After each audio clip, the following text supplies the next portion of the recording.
Hello everyone, this is Just a Dad. Today we're going to do a 3-month real-world test and how to clean the Narwal Freo Pro robot vacuum cleaner. So I've had this robot vacuum cleaner for over 6 months. I did give it extensive testing and use for over 3 months. Now we're going to show you how to do all the maintenance. I'm also going to give you my final score after this. I've got a cost per month sheet I'm going to show you, and I've got my 3-month scoring system, which I'm going to show you. Now, I will put links to all these parts in the show description notes and on my website, justadadapproved.com. If you want to find the best place to find all the robots that have passed my Just a Dad Approved scoring, check out my website, justadadapproved.com. Now, this robot does not have a dust bag. You have to empty out the dust bin yourself. This is meant for a small house or small apartment, in my opinion. I really do like robots that auto empty the dust bin. So up here is the clean water tank and dirty water tank.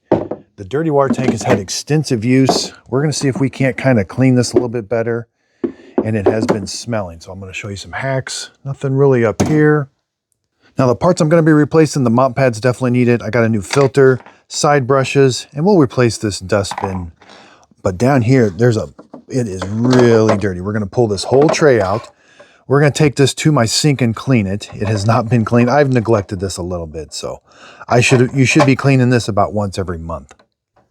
As we can see, down there is very clean, so we don't need to do much cleaning down here. We may have to clean this area a little bit. I did press the power button for about 4 seconds to power it down. We're going to clean the sensors now. There's a sensor here. This is just a dust-free cloth. Around back, there's just charging points. Kind of wipe the robot off. There's nothing around the LiDAR. The bumper moves in freely. Let's take the lid off.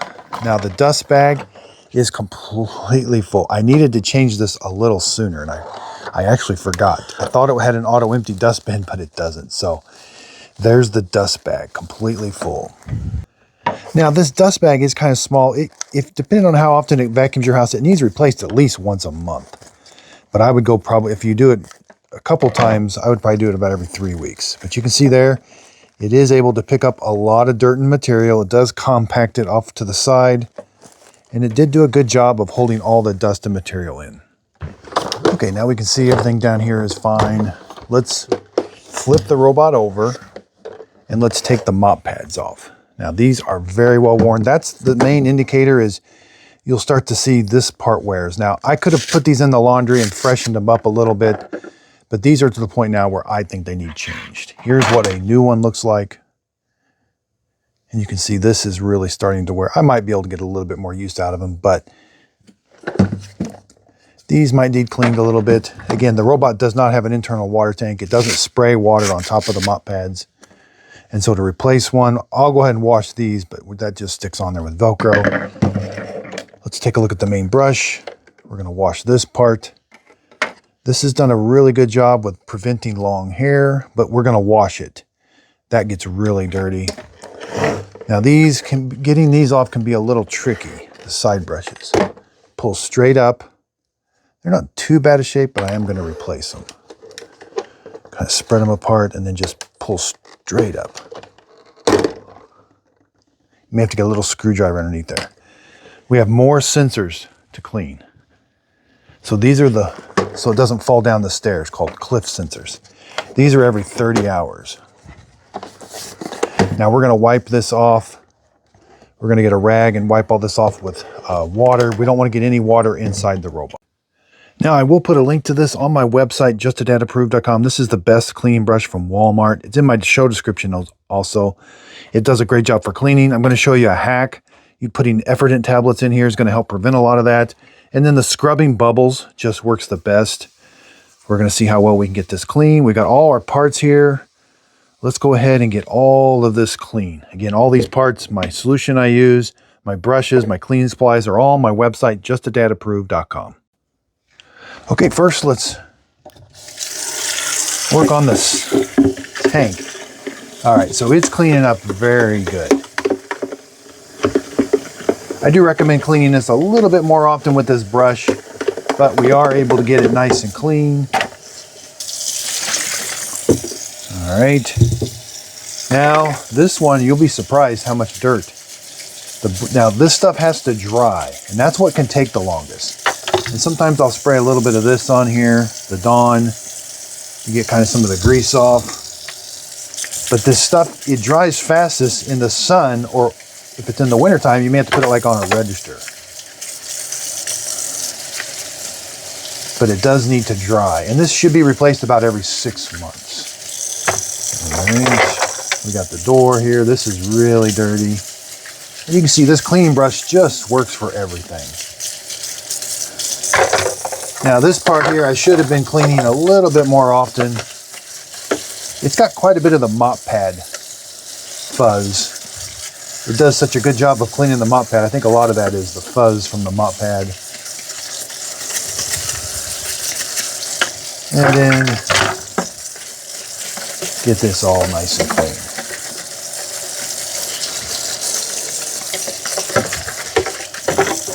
And we can even wash these off.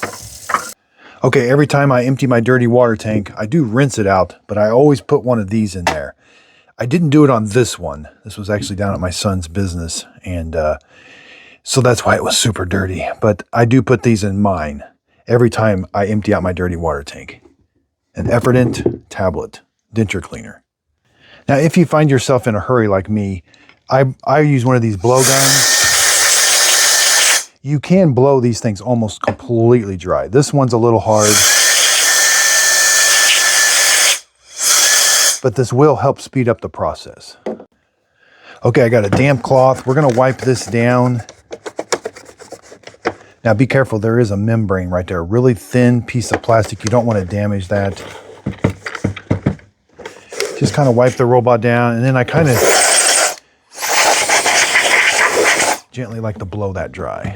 Take a look at the carpet sensor. It's in good shape. You can blow a little bit of air. Don't damage that sensor though. Very, very minor air. Okay, the wheel's in pretty good shape. There is a little bit of hair wrap around that wheel. Let's see if we can't. These things can be hard to get out without damaging them.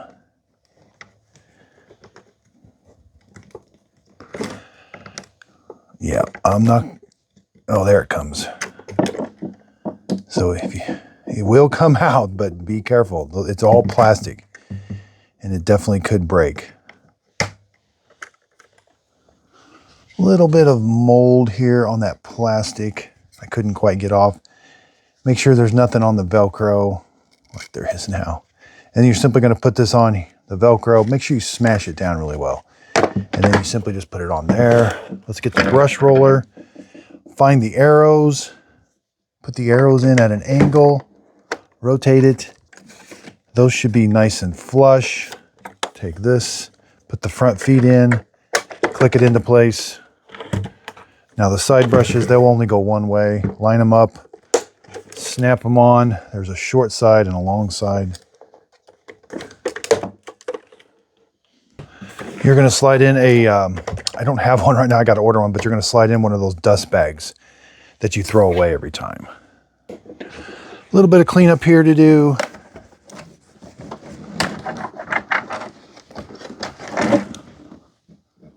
Yeah, it's in pretty good shape. There's a little bit up here on this sensor.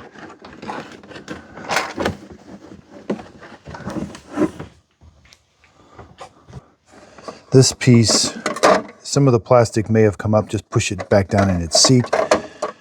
Put this where this is flush, and then put this in, and this will be nice and flush.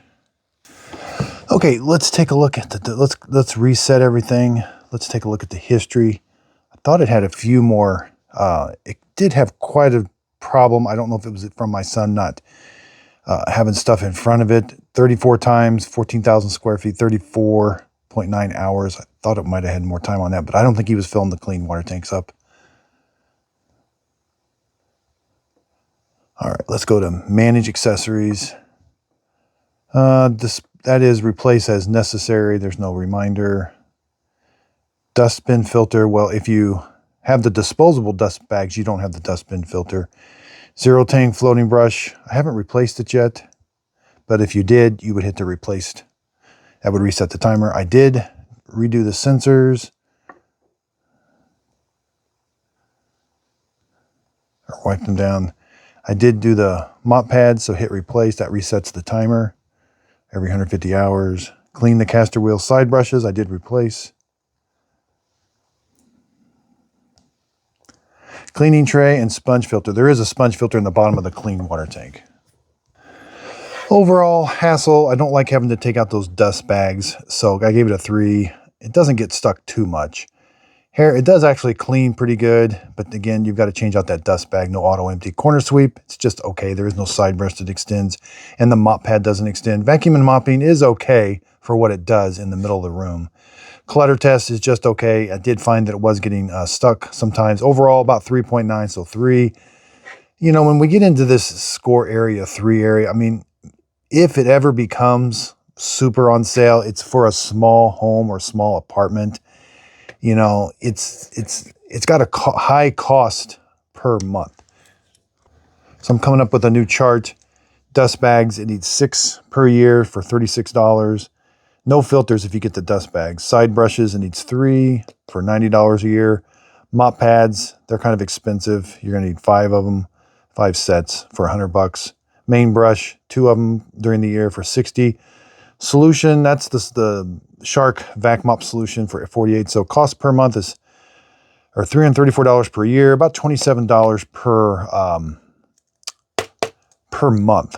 That's based on an average 2,000 square foot home, but this really isn't meant for a 2,000 square foot home. So for a small apartment of around 1,000 square feet, you could probably cut that down to about $20 a month. It does mop good. It's got quick mapping. Obstacle avoidance was just okay. What I don't like is no auto empty dustbin. You empty the dustbin, and then the cost per month is kind of high. Now I'm in the middle of doing the 3-month review on the Freo Z10 Ultra. This is a much better robot, but it's about twice as more expensive. But if you want to find all the robots that have already passed my 3-month real world test, check out my website, justadadapproved.com, where you'll find the Mova P10 Pro, my 2025 pick of the year. Still great, but there's some others that have just been released that I think might surpass it this year. So again, justadadapproved.com. If you purchase any of the products off my website or in this video, the products don't cost you anymore, but I do earn a small commission for the sale. This thing's on sale for $500 right now. That's a pass for me. That's too expensive for this type of a robot. For a robot that does a small house, small apartment, it needs to be really under $400 because the Mova P10 Pro can do my full home, 2,000 square foot home, much better job, has auto empty base, and sometimes that's on sale for $400. It's normally about $550, which is still a buy for me. So this one, unless that price gets way down below $400, it's going to be a pass for me. So I hope you enjoyed this video today. Let me know what you think of it in the comments. I have all the Narwal robot vacuum cleaners right now. I have the Flow. It just got back from my home. I gave it its 3 months test. So check out those videos. And again, all this scoring system, all the maintenance, all the how-to stuff and supplies will be on my website, justadadapproved.com. It's under construction right now. It's a simplified website that has my picks. But in the future, it's going to have a lot more information, like these cost per month charts, these scorecards, the baseball cards that I do, like the data sheets for them, where you can compare. So again, thanks everybody. If you could, please like, subscribe, and thanks again.